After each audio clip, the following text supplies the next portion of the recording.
Olá, tudo bem? Como vai você? Espero que você esteja bem. Como filho de Deus, você que é um cristão, você que é adventista, seja bem-vindo e recebido sob a bênção de Deus e que as informações, que as palavras aqui discorridas, elas possam servir para edificação.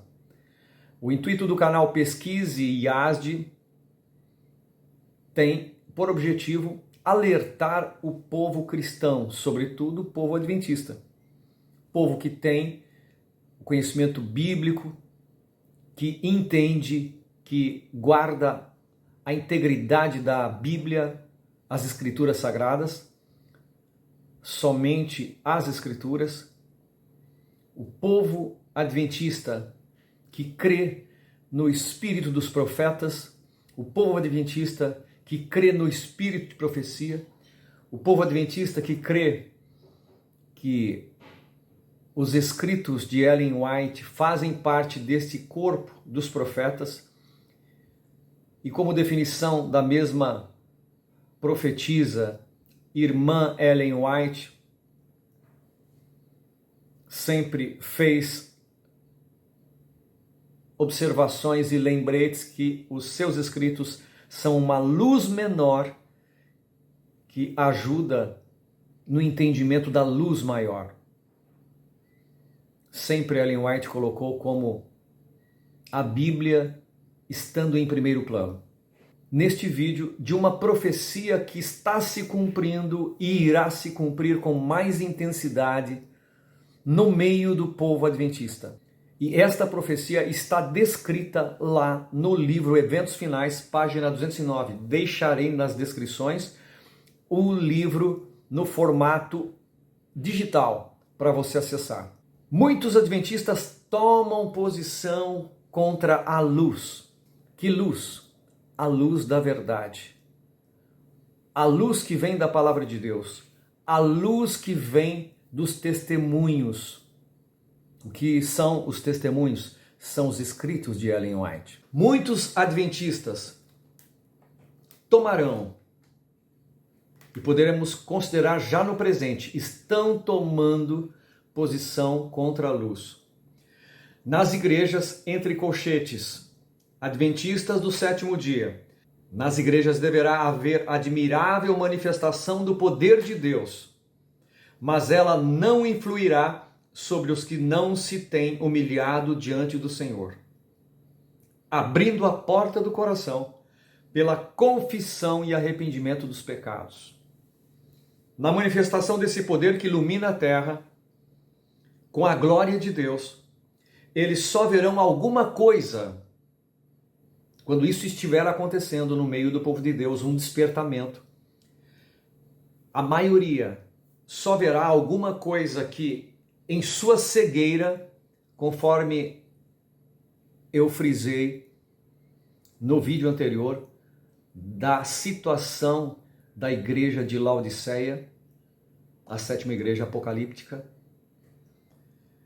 Ou seja, uma das características daqueles que são laodiceanos, pertencentes à maioria, estarão em cegueira espiritual e consideram este despertamento para as mensagens importantes dos profetas e do espírito de profecia como algo perigoso, alguma coisa que despertará os seus receios, os seus medos. Vocês sabem que a expressão corporal fala, e muitas vezes, em algumas vezes, eu tenho percebido a resistência do coração de algumas pessoas, inclusive quando tenho pregado em alguns lugares. Algumas pessoas, ao resistirem no seu interior, elas acabam demonstrando pela face, pela posição do corpo, ou seja, pela expressão corporal. A própria expressão do corpo delas reflete que elas não estão aceitando internamente a mensagem pregada, principalmente quando esta mensagem é baseada nos livros do Espírito de Profecia. E aí, estes membros, a sua maioria, vão resistir. visto que o Senhor não age de acordo com suas ideias e expectativas, seus pensamentos, eles combaterão esta obra de reavivamento e defesa da verdade, que uma minoria fiel vai fazer dentro da igreja, esta minoria chamada de o remanescente. Você é um remanescente? Faça-se esta pergunta. Eu sou um remanescente? O remanescente é aquele que fica de resto, aquele que resiste por último, continuando a pregar a verdade, que muitos adventistas rejeitarão. Porque dizem eles dizem, vocês acham que nós não o reconheceríamos se fosse verdadeiramente o Espírito Santo usando estas pessoas que estão pregando agora a verdade? Aliás, estas pessoas que eles dizem são os remanescentes. É o resto que prega a verdade, os últimos que resistem. Alguns até sendo chamados de extremistas. Aí esta maioria diz para estes que são uma minoria: será que se fosse manifestação de Deus mesmo, nós não perceberíamos? Se temos estado na obra por tantos anos, alguns atenderão a estas advertências. Alguns atenderão a essas advertências, mas a grande maioria as desprezará. Multidões responderão à chamada. Almas que estavam espalhadas por todas as corporações religiosas responderam e responderão à chamada. E os que eram preciosos retiraram-se apressadamente das igrejas condenadas, as igrejas que guardam o domingo e outras mensagens que são contra as doutrinas originais e os princípios da palavra de Deus. Membros e pessoas, estas pessoas sinceras sairão das igrejas, da maioria das igrejas que não guardam na completude a lei de Deus. Assim como precipitadamente fora Ló retirado de Sodoma antes de sua destruição, estes sinceros serão retirados das igrejas evangélicas em geral. A maioria dos não adventistas rejeitará a advertência também. Muitos dos que ouvem a mensagem, o maior número deles, não darão crédito à solene advertência. Muitos serão achados desleais aos mandamentos de Deus, que são uma prova do caráter. Os servos de Deus serão chamados entusiastas, pessoas fora da curva. Os ministros aconselharão o povo a não os ouvirem. Noé recebeu o mesmo tratamento enquanto o Espírito o impelia a dar a mensagem de que haveria o dilúvio, de que haveria muita chuva e de que aqueles que não entrassem na arca morreriam. Nunca tinha chovido na terra? Como acreditar na mensagem de Noé? Da mesma forma, aqueles adventistas fiéis que pregam a verdade e a brevidade do tempo estão preocupados com as profecias e o cumprimento delas, dão uma mensagem de alerta aos membros e muitas vezes o que nós vemos, pior do que a letargia, pior do que o desinteresse, pior do que a frieza, é a perseguição que muitas vezes se estabelece aos que pregam a verdade. Há muitas almas que sairão das fileiras do mundo e das igrejas, até da Igreja Católica, cujo zelo excederá consideravelmente o dos que têm estado apostos para proclamar a verdade até agora. Quem tem estado apostos para proclamar ou recebe a incumbência de proclamar a mensagem verdadeira? Os adventistas. E pessoas virão das igrejas evangélicas e até da Igreja Católica que terão um zelo muito maior daqueles que estão em nossas fileiras. Muitos que vaguearam longe do aprisco retornarão para seguir o grande pastor. Membros afastados e que ficaram longe do seio da igreja voltarão com sinceridade, com integralidade de decisão e ação, e pensamento, estilo de vida, voltarão ao primeiro amor. Os sinceros de coração não hesitarão por mais tempo. E esta profecia tem se cumprido. Vocês verão num testemunho de um casal de irmãos que se tornaram adventistas na crença, vieram de uma outra igreja evangélica. Nós éramos participantes da igreja presbiteriana e no curso dessa nossa estada nessa igreja tinha muitas coisas que o Senhor ia colocando como advertência no meu coração. E a partir de um determinado momento, Deus nos chamou a sair dessa instituição presbiteriana e nos chamou ao ministério individual. Então, nós obtivemos uma igreja e ainda não tínhamos o conhecimento do sábado. Foi quando eu ouvi uma ministração sobre o sábado e eu não entendia muito isso, o que é sábado, o que é domingo, e eu fui perguntar para o meu marido que isso importava dentro da palavra de Deus. E ele, como presbiteriano de berço, falou, não, olha, isso não tem nada a ver, é o domingo. E ele sempre teve, assim, o manusear da Bíblia muito bom, sempre teve versículos de cor, e eu não tinha capacidade intelectual para combater isso. Então, eu fui conversar com o Senhor em oração e disse, Senhor, o Senhor sabe que eu não tenho habilidade para conversar com meu marido manuseando Bíblia. Eu vou precisar que o Senhor coloque essa verdade no meu coração, se realmente isso é do Senhor. E eu acordei tendo uma convicção absoluta que o sábado era o dia do Senhor. E aí eu fui notificá-lo do que tinha acontecido comigo, e ele falou assim, então eu vou mostrar para você pela Bíblia. Eu falei, não, você não vai me mostrar pela Bíblia, porque aquilo que Deus instituiu no meu coração, em Hebreus fala que nós, no final dos tempos, Deus escreveria a sua lei nas tábuas do nosso coração, e foi exatamente o que ele fez comigo. Então, quando meu marido foi pegar a Bíblia para tentar me convencer, falando que era o domingo, eu falei que eu não gostaria disso, que eu não ia sentar para estudar, ao contrário daquilo que Deus tinha instituído no meu coração.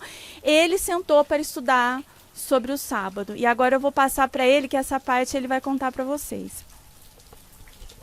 E na verdade, nós que viemos de algumas igrejas tradicionais, a gente tem uma raiz muito forte. Existe uma determinação de que aquilo que a gente aprendeu é absoluto e imutável. Mas eu nunca tinha sentado para estudar o que seria guardar o sábado ou guardar o domingo. Para mim, eu sempre cresci aprendendo que era uma seita guardar o sábado, então para mim isso já era uma coisa absoluta. E aí quando eu me deparei tendo que, pela responsabilidade, organizar doutrina sobre essa questão, eu fui aprofundar os estudos. E aí, qual foi o meu espanto, a minha admiração, a surpresa, porque aí eu fui pesquisar todos os versículos sobre o domingo e o sábado, e eu caí naquele estudo que fala da origem do domingo. E aí eu vi que tudo, na verdade, começou não com a igreja primitiva, mas começou em Roma.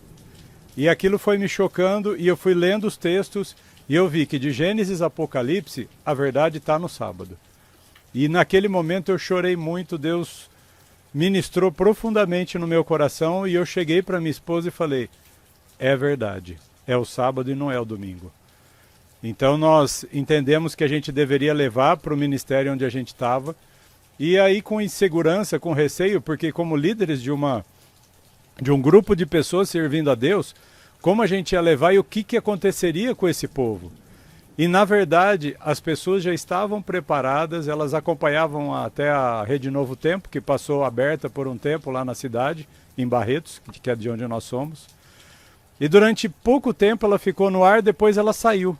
Mas foi o suficiente para a semente cair no coração da igreja e não posso dizer 100%, mas uns 90% pelo menos aceitou de bom coração. E de uma semana para outra nós mudamos o dia da guarda do domingo e começamos a fazer culto aos sábados. E aí começamos a aprender como era isso e como era viver. E a partir do sábado, aí começou um mundo novo. A gente descobriu coisas tremendas, doutrinas bíblicas que a gente não conhecia. Por exemplo, essa história de arrebatamento secreto caiu por terra, a gente começou a estudar a mortalidade da alma, porque até então a gente acreditava na imortalidade da alma. o batismo em nome de Jesus, né? Porque a gente era batizado por aspersão, né? Então Deus foi fazendo uma reforma da alimentação, a igreja toda é vegetariana, a reforma dos vestuários. Deus começou um trabalho muito grande dentro da igreja e hoje nós estamos bem estabelecidos. Nós não temos o nome adventista, mas nós somos adventistas porque cremos no advento de Cristo e do sétimo dia porque cremos no sábado santo do Senhor como um selo, como um sinal da criação de Deus. E a partir de isso daí durou, hoje nós já estamos aí com 13 anos de igreja, né? Nós já estamos 13 anos trabalhando com esse pessoal e hoje, através do Ministério EAG, a gente já distribuiu 30 mil grandes controvérsias através dessa história que Deus escreveu para nós. Então é um privilégio muito grande a gente encontrar aqui o Ozzy do canal Shekinah e a gente poder trocar um pouquinho essa experiência com ele, porque ele tem sido de grande relevância para a gente nesses tempos. A gente um canal, né? Nós temos um pequeno canal, o nosso é bem pequeno mesmo, no Telegram, e a gente, através e minha esposa, ela faz um filtro do que o pessoal da igreja deve receber. Esse é um canal, como as mídias e os meios de comunicação são muito expandidos. Então, na verdade, ela faz o filtro e um dos lugares onde a gente recebe muitos vídeos muito abençoados foi justamente no canal Shekinah. E aí nós aqui na Campal encontramos o irmão e aí eu conversando com ele, falando, olha, o teu canal tem alimentado o nosso canal, tem sido uma fonte de bênção. Então nós estamos aqui compartilhando experiências e Deus tem operado de uma maneira grandiosa. Assim como Ele está derramando uma chuvinha aqui fora, Ele está derramando a chuva nos nossos corações. Então nós passamos por um processo de transformação, temos passado por um processo de transformação muito grande e quando nós saímos da igreja anterior, né, da igreja presbiteriana, nós começamos uma célula que se tornou uma igreja. Hoje existe a Igreja Amor de Cristo em Barretos e ela já é uma instituição com CNPJ, tudo é uma igreja oficial. É uma igreja independente e nós começamos buscando a direção de Deus para saber qual era a vontade do Senhor. E Deus usou muito a vida da minha esposa nesse sentido para organizar esse conjunto de doutrinas que a gente iria seguir. E quando nós começamos a entender o sábado, a gente não imaginava o tamanho, a proporção que isso aconteceria, porque é como quebrar um selo, né? Como a gente vê no selo do Apocalipse, quebrou um selo. A partir daquele selo, houve um desdobramento e nós chegamos, inclusive, a uma compreensão muito maior do que é o livro de Apocalipse, das profecias. Começamos a entender que o caminho do Senhor está no santuário e que esse caminho não é simplesmente saber o que houve no deserto com o povo saindo do Egito, que Deus deu esse caminho e que esse caminho, esse santuário, ele caminha hoje e nos leva para o céu, mas de uma maneira que o que foi ensinado na terra é o que nós vamos viver. E você entendendo a doutrina do santuário, você consegue compreender muito mais o livro de Apocalipse. Então o livro se torna maior. Quando Deus fala, né, para Ezequiel, coisas maiores verás, e aquilo foi se expandindo. E aí a gente aprende mensagem de saúde, aprende as coisas sobre as reformas todas que devemos ter como conduta, porque uma coisa que cristão nominal, ou muitas religiões cristãs de um modo geral, nós fazemos é assim, o crente ele não bebe, mas ele pode comer o que ele quer, e Deus não quer isso de nós, Ele quer que nós respeitemos, assim como tem um conjunto de 10 leis para nossa mente como com caráter moral, fisicamente as leis de saúde devem ser mantidas para o nosso corpo. Então Deus foi reformando e nos ensinando esse conjunto de doutrinas, e hoje nós temos vivido esses pilares da salvação que o Senhor nos colocou. Aceitamos o espírito de profecia, né? Para nós assim foi um grande privilégio, um grande presente. E do grande conflito, uma das coisas que abriu muito a minha mente antes que o meu marido pudesse saber, Deus tinha colocado no meu coração comprar o livro da Ellen White, O Grande Conflito, e eu tinha acesso a um ancião da igreja adventista, e eu pedi para ele, né, que eu gostaria muito de ler esse livro. Ele até ficou receoso porque o meu marido é conhecido na cidade, e ele falou, não, mas ele vai brigar comigo. Eu falei assim, olha, entre ele brigar com você e Deus brigar com você, o que você prefere? E aí ele falou, não, então eu vou te vender. E lendo esse livro, irmãos, por isso que a gente faz essa obra de distribuição como Folhas de Outono. Por quê? Porque ali tem respostas, né? Muitas respostas que eu tinha foram esclarecidas através dessa grande mulher chamada Ellen G. White.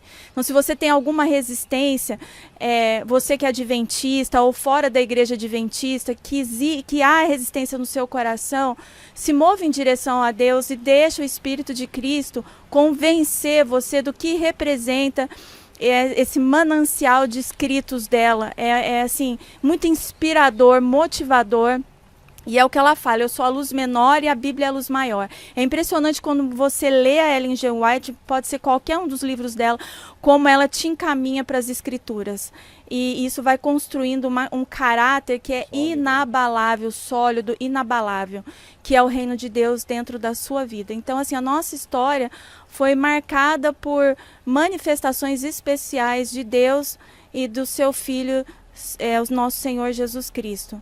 E que você possa acreditar nisso e buscar mais dele, ter a ousadia de chegar e falar, Senhor, se o sábado, porque eu tenho certeza que esse canal, ele não é só acessado por pessoas que já creem no sábado, mas Deus vai levar a muitos outros lugares. Então, se você tem uma dúvida, faça como eu fiz. Senhor, se isso é do Senhor, de alguma forma especial que o Senhor tem para mim, sela esse entendimento no meu coração e abre a tua mente. Fala assim, Senhor, abre a minha mente, como o Senhor abriu de Lídia. Quando Paulo falasse, a Lídia pudesse ter compreensão daqueles valores espirituais. Peça para Deus e deixa Deus ministrar profundamente no seu coração.